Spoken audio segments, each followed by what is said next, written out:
नमस्कार दोस्तों, स्वागत है आप सभी का स्पेशल गुरु यूट्यूब चैनल पर। दोस्तों DSSB ने अपना एडवर्टाइजमेंट नंबर 7/22 जारी कर दिया है। इसमें बहुत सारी पीजीटी की वैकेंसीज हैं। इसी के साथ साथ दोस्तों एक बहुत अच्छी खबर है कि इस एडवर्टाइजमेंट में एक बार फिर से टीजीटी स्पेशल एजुकेशन टीचर की टोटल 364 वैकेंसीज यहाँ पर निकाली गई हैं। आप यहाँ पर देख सकते हैं। तो जो भी साथी TGT special education teacher Delhi में बनना चाहते हैं उनके लिए ये बहुत अच्छी खबर है। यहाँ पर आप देख सकते हैं advertisement number 7/22। Only online application will be accepted, application receive through any other mode shall stand rejected automatically. तो दोस्तों जो साथी पहले से DSSB का फॉर्म भरते आ रहे हैं तो उनको इस नोटिफिकेशन को पढ़ने में कोई दिक्कत नहीं है। लेकिन जो साथी पहली बार DSSB का ये नोटिस देख रहे हैं या पहली बार किसी पोस्ट में अप्लाई करने वाले हैं, वो साथी इस वीडियो को शुरू से आखिर तक ज़रूर देखिए ताकि अच्छे से आप वैकेंसी का जो बाइफर्केशन है उसे समझ पाएँ और एलिजिबिलिटी को समझ पाएँ।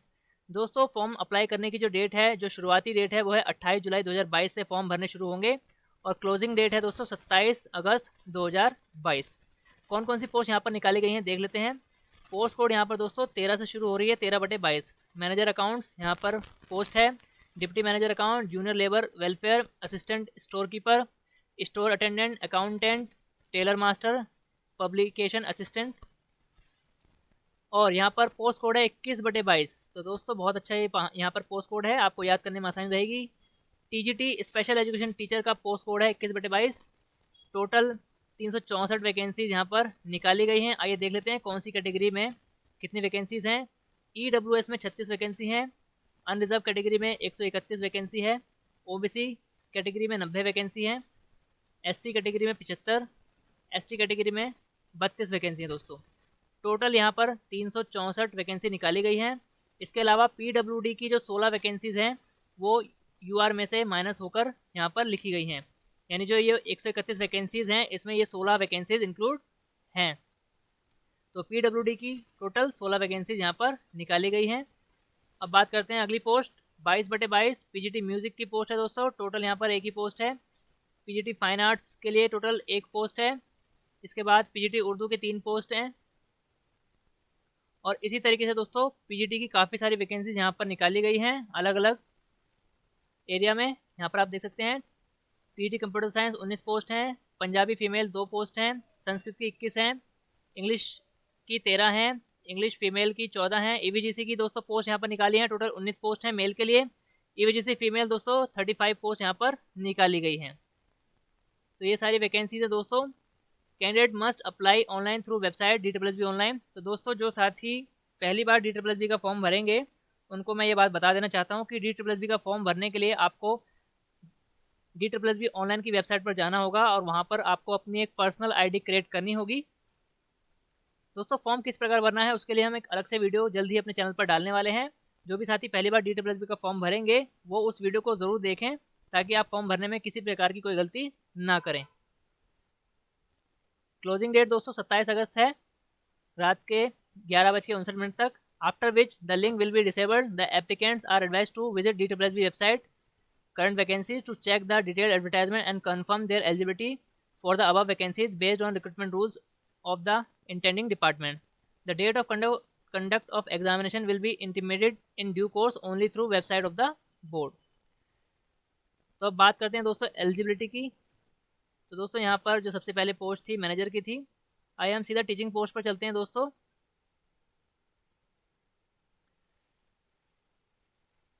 तो दोस्तों आइए हम आ गए हैं दोस्तों post code 21/22 TGT special education teacher. Total 364 vacancies यहाँ पर निकाली हैं। PWD की 16 वैकेंसीज हैं, इसमें OH की 8 हैं और VH की 8 हैं। तो बराबर वैकेंसीज हैं OH और VH में। क्वालिफिकेशन क्या मांगे दोस्तों, graduation with BEd special education होना चाहिए या फिर BEd जनरल के साथ 2 साल का स्पेशल एजुकेशन में डिप्लोमा या फिर पोस्ट ग्रेजुएट प्रोफेशनल डिप्लोमा। तो अगर आपने BEd जनरल की है तो इन दोनों डिप्लोमा में से कोई भी एक डिप्लोमा आपके पास होना चाहिए या फिर ग्रेजुएशन के साथ BEd स्पेशल एजुकेशन होना चाहिए। इसके अलावा लिखा है any other equivalent qualification approved by RCI। इसके साथ साथ सीटेड आपका क्लियर होना चाहिए, पास सीटेड मांगा गया है। एज लिमिट दोस्तों 30 साल रखी गई है। यहाँ पर जो रिलैक्सेशन दिया जाएगा कॉन्ट्रैक्ट टीचर को दिया जाएगा और age relaxation will be given at पर टेबल एट पैरा 7। तो एज रिलैक्सेशन किस किस को मिलेगा वो आगे पढ़ेंगे, लेकिन जनरल जो एज यहाँ पर रखी गई है टीजीटी स्पेशल एजुकेशन पोस्ट के लिए, वो मैक्सिमम एज 30 ईयर्स यहाँ पर रखी गई है। अब बात करते हैं दोस्तों पीजीटी म्यूजिक मेल की। एमए म्यूजिक और एम म्यूजिक और any recognise university, Sangeet Alankar M music from All India Gandharva Mahavidyalaya Mandal Bombay 8 year. Sangeet Kovid M music Indira Kala Sangeet Vishwavidyalaya Khairagarh 8 years. Sangeet Praveen M master of music the Prayag Sangeet Samiti Allahabad. संगीत निपुण एम म्यूजिक द भटखंडे संगीत विद्यापीठ लखनऊ और any other equivalent degree for the teachers recruited before 31 March 1974। Class 2 के बारे में दोस्तों यहाँ पर बताया गया है, काफ़ी ज़्यादा यहाँ पर एलिजिबिलिटी बताई गई है। तो जो भी साथी पीजीटी म्यूजिक में अप्लाई करने वाले हैं उनको अपनी एलिजिबिलिटी के बारे में अंदाज़ा होगा कि पीजीटी म्यूजिक बनने के लिए आपको क्या क्या क्वालिफिकेशन लगती है, तो साथ ही आसानी से इस एलिजिबिलिटी को पढ़ सकते हैं। इसी तरह दोस्तों बाकी सभी साथी भी अपनी अपनी एलिजिबिलिटी को देखकर अपनी पोस्ट के एलिजिबिलिटी देख सकते हैं कि आप किस पोस्ट के लिए एलिजिबल हैं और किस पोस्ट में आप अप्लाई करना चाहते हैं। आगे बढ़ते हैं दोस्तों।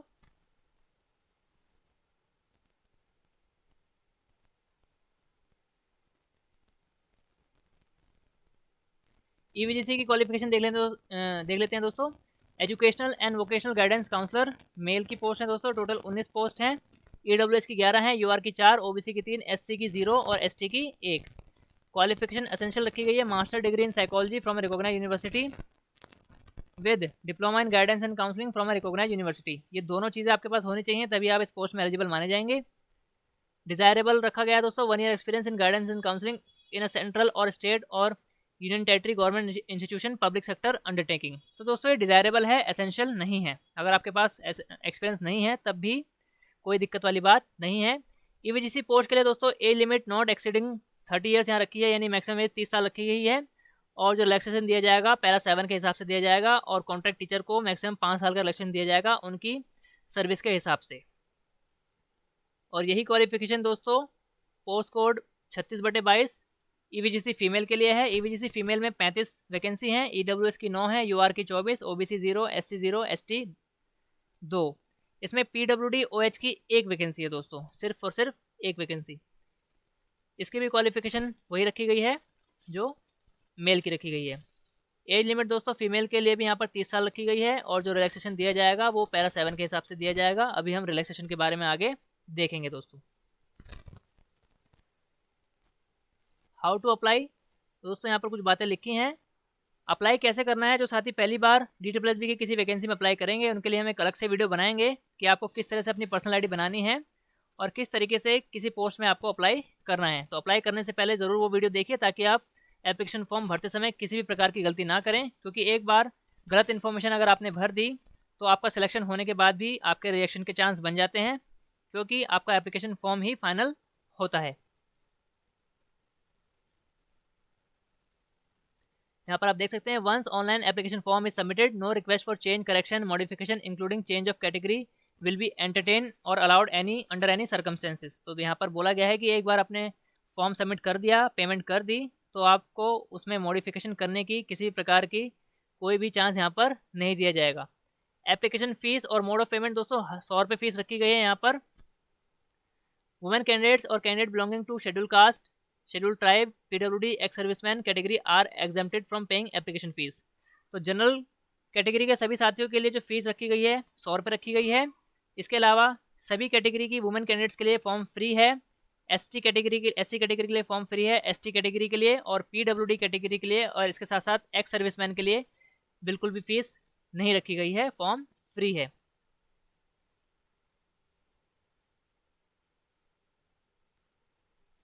एग्जामिनेशन की स्कीम है दोस्तों, यहाँ पर आप देख सकते हैं post code 21/22 TDD special education paper teacher.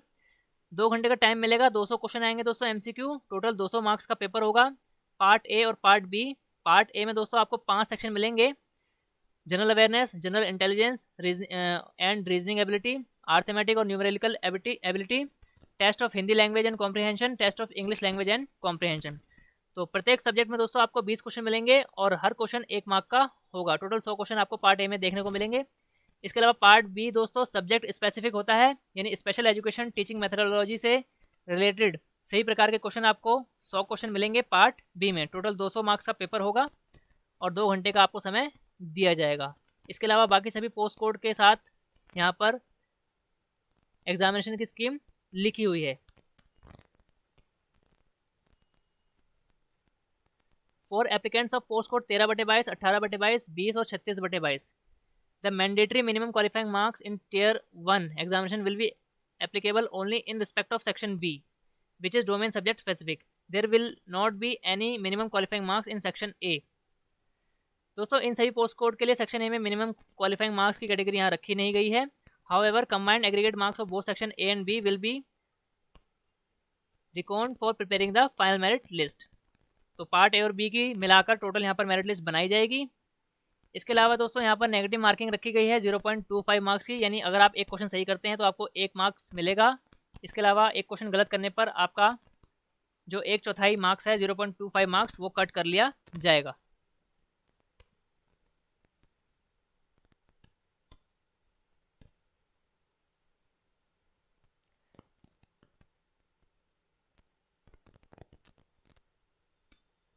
आगे बढ़ते हैं दोस्तों। मोड ऑफ सिलेक्शन दोस्तों 1 टियर 2 टियर एग्जाम के बेस पर आपका जो सिलेक्शन है वो लिया जाएगा। यहाँ पर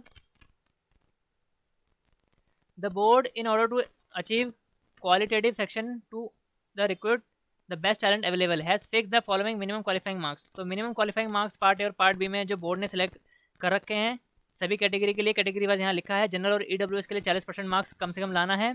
OBC दिल्ली के लिए 35%, SC ST PH PWD के लिए 30% marks. Ex serviceman will be given 5% relaxation in their respective category subject to a minimum of 30%। तो मिनिमम 30% आपको यहाँ पर लाने होंगे मार्क्स।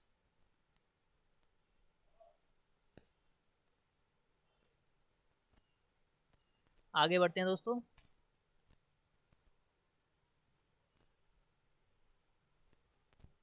यहाँ पर कुछ रिजर्वेशन बेनिफिट दिए गए हैं दोस्तों, पढ़ लेते हैं। यहाँ पर मेन जो बात है वो दोस्तों है SC ST OBC EWS non creamy layer PWD इन सभी कैटेगरी के साथियों के लिए बात है कि उनके सभी कागजात जो भी हैं कट ऑफ डेट जो कि फॉर्म भरने की लास्ट डेट है 27 अगस्त 2022 उससे पहले बन जाने चाहिए, तभी उनको उनकी कैटेगरी का लाभ दिया जाएगा। अदरवाइज उनकी कैटेगरी का लाभ उनको नहीं मिलेगा, उनका सर्टिफिकेट इनवैलिड हो जाएगा अगर कट ऑफ डेट के बाद का बना होगा। इसके अलावा आप एक बार जो कैटेगरी अपने फॉर्म में सेलेक्ट कर लेंगे उसको बाद में आप चेंज नहीं कर पाएंगे। तो जो भी डॉक्यूमेंट आप लगा रहे हैं वो वैलिड होने चाहिए, तभी आप उस कैटेगरी को सिलेक्ट करें। अदरवाइज आप UR कैटेगरी से अप्लाई करें। OBC दिल्ली कैटेगरी के साथ ही बहुत ध्यान से बात को सुनिए। OBC outside candidate will be treated as unreserve candidates and they must apply in UR category. तो दोस्तों दिल्ली में सिर्फ और सिर्फ दिल्ली का OBC सर्टिफिकेट वैलिड होता है। दिल्ली के अलावा भारत के किसी भी राज्य का OBC सर्टिफिकेट दिल्ली में वैलिड नहीं होता, उसको OBC का लाभ दिल्ली में नहीं दिया जाता। इसलिए दिल्ली के अलावा भारत के किसी भी राज्य से जो भी साथी अप्लाई करने वाले हैं अगर वो OBC कैटेगरी के हैं अपने राज्य में, तो आप दिल्ली में अनरिजर्व कैटेगरी यानी जनरल कैटेगरी में ही अप्लाई करेंगे, क्योंकि आपका OBC सर्टिफिकेट दिल्ली में वैलिड नहीं है। अब बात आती है दोस्तों कौन से सर्टिफिकेट दिल्ली में वैलिड हैं। तो ये बहुत ध्यान से बात सुन लीजिए दोस्तों, क्योंकि बहुत सारे साथी OBC के कारण रिजेक्ट हो जाते हैं सिलेक्शन लेने के बाद भी। तो रिजेक्शन होने से अच्छा है दोस्तों आप पहले से ही अपने डॉक्यूमेंट की जांच करें और सही कैटेगरी को चुनें। यहाँ पर 2 तरह के सर्टिफिकेट अगर आपके पास हैं तो वो दोनों दिल्ली OBC माने जाएंगे। आइए पढ़ लेते हैं कौन कौन से। OBC certificate Delhi issued by the revenue department of GNCT of Delhi on the basis of an old certificate issued by any member of individual family from GNCT of Delhi. तो दोस्तों पहले यहाँ पर कैटेगरी बताई गई है कि एक OBC सर्टिफिकेट जो दिल्ली गवर्नमेंट ने इशू किया है और वो जो सर्टिफिकेट है वो आपके किसी फैमिली मेम्बर के पुराने OBC सर्टिफिकेट के बेस पर अगर इशू किया गया है जो कि दिल्ली में 1993 या उससे पहले से निवास कर रहे हैं और उनके पास रेजिडेंस का प्रूफ भी है, तो आपका जो OBC सर्टिफिकेट है वो वैलिड माना जाएगा।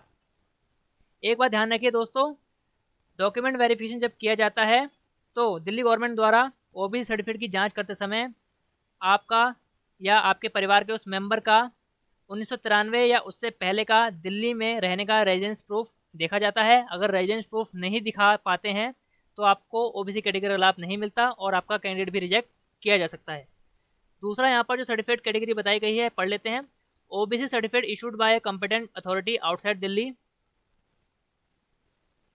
To a person belonging to a community duly notified as OBC by GNCT of Delhi.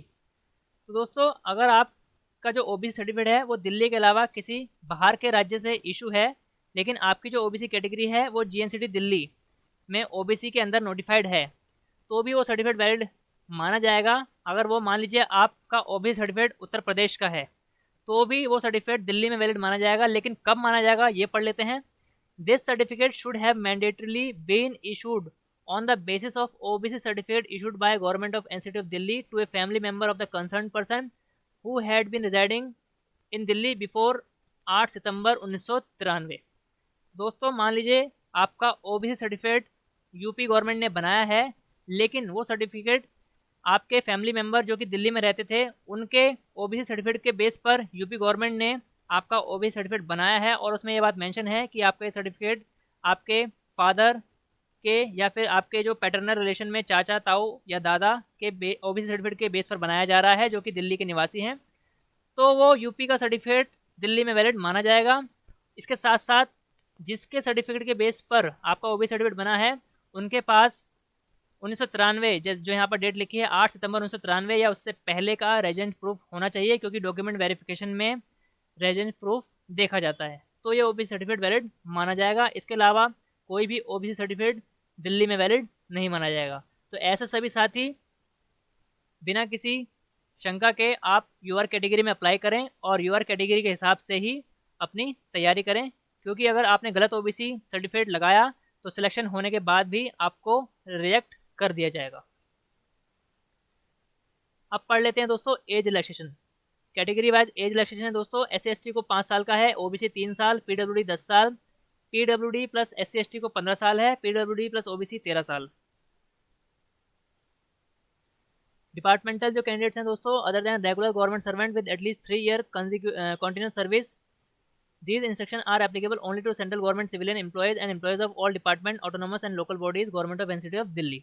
तो जितने भी साथी हैं सर्विस में पहले से ही काम कर रहे हैं और उनकी लगातार 3 साल की सर्विस हो चुकी है तो उनको भी रिलैक्सेशन दिया जाएगा। एज में ग्रुप बी की पोस्ट में दोस्तों 5 साल का रिलैक्सेशन मिलेगा, which are in the same line or allied cadre which where relationship could be establish that the service already rendered in the particular post will be useful for the efficient discharge of the duties.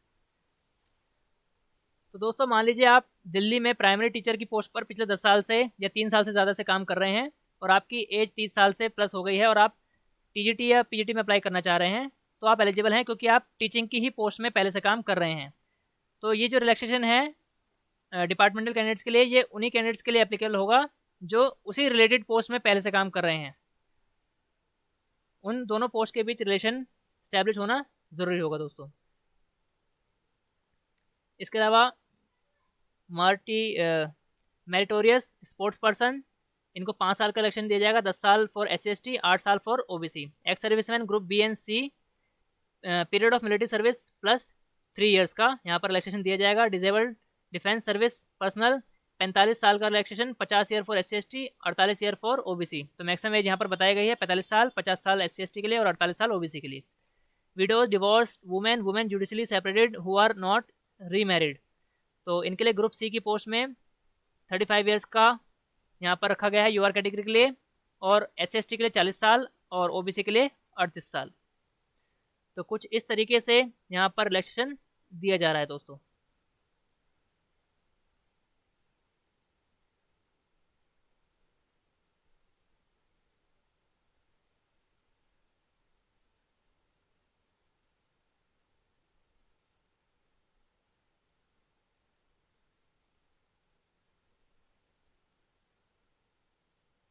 Contractual teachers को किस प्रकार relaxation दिया जाएगा, उसके लिए यहाँ पर जो दिल्ली गवर्नमेंट का पुराना नोटिस है वो यहाँ पर अटैच किया गया है। तो जो भी कॉन्ट्रैक्ट टीचर्स हैं अप्लाई करना चाहते हैं वो रिलैक्सेशन के लिए इन नोटिस को एक बार गो थ्रू हो सकते हैं। इसके अलावा नॉर्मलाइजेशन का फॉर्मूला यहाँ पर किस तरह यूज़ किया जाएगा उसकी भी जानकारी दी गई है DSSB द्वारा। ओबीसी रिजर्वेशन के बारे में भी यहाँ पर नोटिस पहले से अटैच कर दिया गया है दोस्तों। सभी साथी ओबीसी कैटेगरी वाले इन नोटिस को अच्छे से देख लें और उसके बाद ही अपनी ओबीसी कैटेगरी से अप्लाई करें।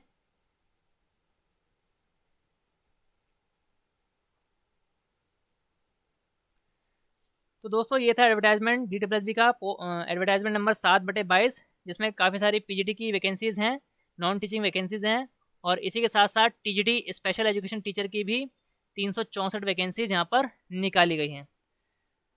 तो दोस्तों जो फॉर्म भरने की जो स्टार्टिंग डेट है 28 जुलाई 2022 से फॉर्म भरने स्टार्ट हो रहे हैं और लास्ट डेट 27 अगस्त है। तो जो भी साथी इन वैकेंसीज में अप्लाई करना चाहते हैं वो अपनी एलिजिबिलिटी को ध्यान में रखते हुए इनमें से किसी भी पोस्ट में अप्लाई कर सकते हैं। फॉर्म की फ़ीस 100 रुपये रखी गई है और किस किस कैटेगरी के लिए फॉर्म फ्री है वो मैं आपको पहले ही बता चुका हूँ। सभी कैटेगरी की महिला कैंडिडेट्स के लिए ये फॉर्म बिल्कुल फ्री है। सभी फीमेल कैंडिडेट्स के लिए कोई फीस यहाँ पर नहीं रखी गई। दोस्तों उम्मीद है आपको ये जानकारी अच्छी लगी होगी और ये वैकेंसी का नोटिफिकेशन आपको अच्छे से समझ आ गया होगा। दोस्तों ऑल इंडिया में स्पेशल एजुकेशन और टीचिंग वैकेंसी से जुड़ी सभी प्रकार की ऑथेंटिक जानकारी पाने के लिए हमारे चैनल को सब्सक्राइब कीजिए। वीडियो का नोटिफिकेशन सबसे पहले पाने के लिए बेल आइकन को भी प्रेस कीजिए। धन्यवाद दोस्तों, मिलते हैं आपसे अगली वीडियो में।